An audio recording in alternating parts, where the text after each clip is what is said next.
In this simple video tutorial, I'm going to share with you how you can delete your video watch history on Facebook. You can simply clear watched video history on Facebook in just few simple steps. It can either be movies, reels, or other video clips you have watched on Facebook. To do this, open up your Facebook.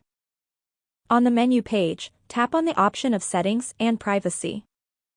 Then select Settings. On the Settings page, scroll down into the section of your activity. Select the first option of Activity Log.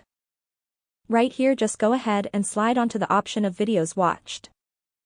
Many people here mistaken the option of Videos Searched and Videos Watched. Just don't be among them. Select Videos Watched. Right here you will see all your watch history ever since you joined Facebook. You can either select and delete some or go ahead and clear all your watch history by tapping on this button right here.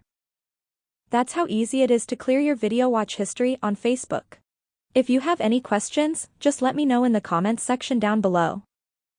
Please don't forget to leave a like, share and subscribe for more video tutorials like this one.